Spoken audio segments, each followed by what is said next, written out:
Today we're going to be analyzing f of x given the graph of f prime of x. So in this particular example, we're going to be identifying the critical numbers or critical values when the function f is increasing or decreasing, the concavity of function f, and also where the relative extrema of our function f.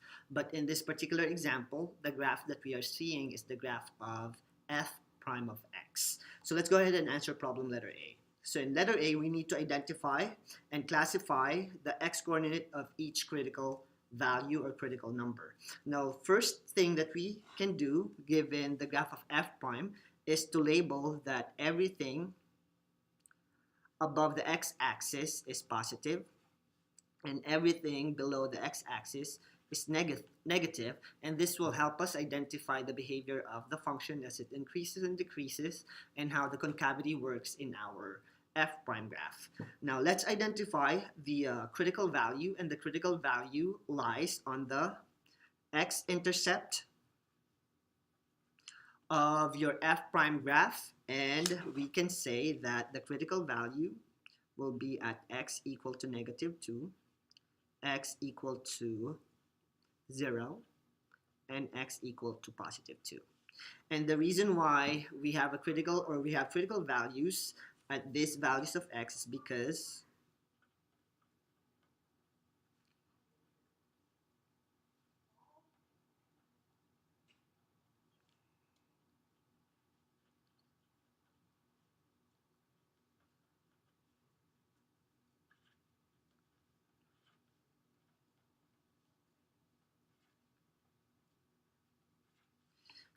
this is the reason why critical values can be found on the x-intercept given the f prime graph. Now, to be more specific, we're going to be looking at the relative extrema or the relative minimum, also known as the local minimum, and the local maximum of our function f given f prime of x, or the graph of f prime. So f has a relative maximum at x equal to -2, and the reason why it's at x equal to -2 is because f prime is changing from positive, so this is the positive value, to the negative value. So f has a relative maximum at x equal to -2 since f prime is changing from positive to negative. Now for relative minimum will happen at x equal to 0 because now our f prime is changing from negative, so this is a negative value, to the positive value of your f prime. So f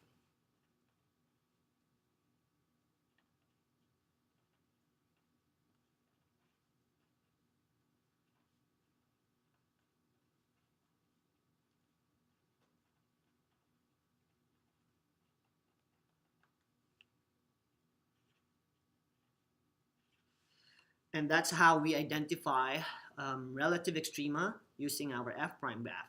Now for our third problem, we need to identify the intervals where the function f is increasing and decreasing. So it's pretty simple because the function f is increasing on the positive value of your f prime and it's decreasing on the negative value of your f prime graph. So to write the interval where it's increasing,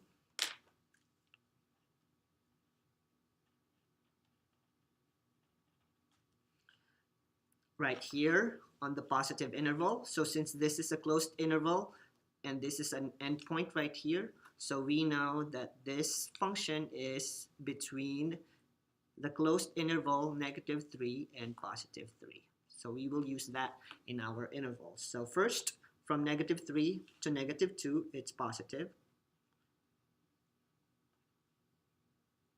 -3 to -2. Closed interval, and from 0 up until 2, but it stayed positive up to 3. So we can say that's also increasing at 0 up until 3. closed interval, because this is an endpoint. And the reason behind this is because f is increasing this interval since f prime is positive. And it's decreasing on this interval.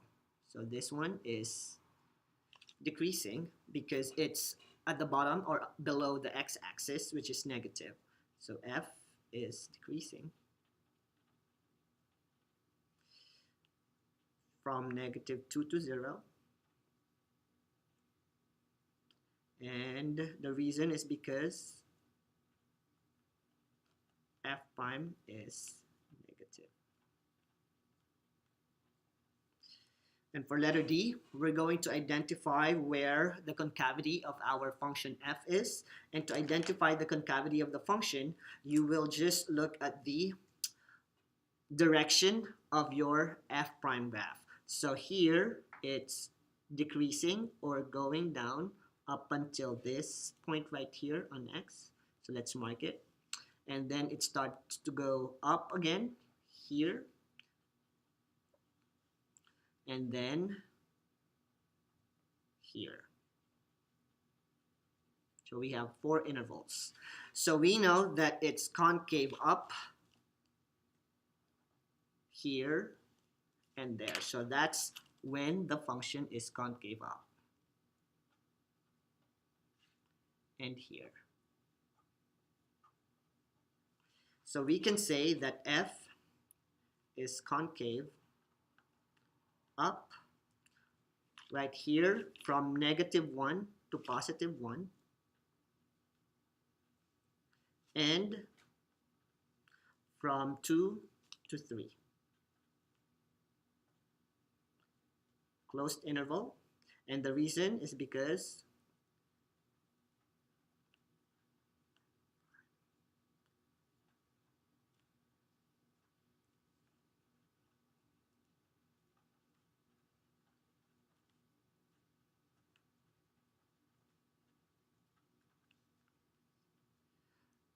in that interval. So concave down will be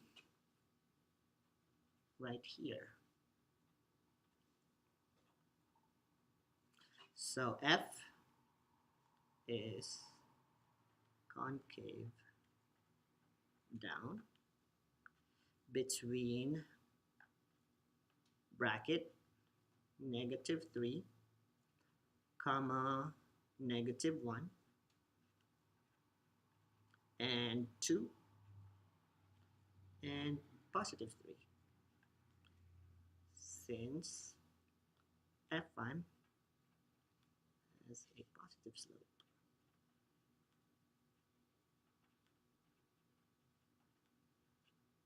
I mean negative, I'm sorry.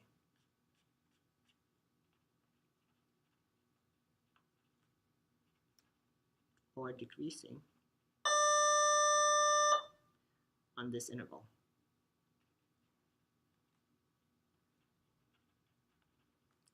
And the point of inflection, it's easy because the point of inflection is right here where the direction of your f prime is changing. So the POI is at x equal to -1, x equal to +1, and x equal to 2, since f prime is changing direction from increasing to decreasing and vice versa. So that is how we analyze our function f given the function f prime of x.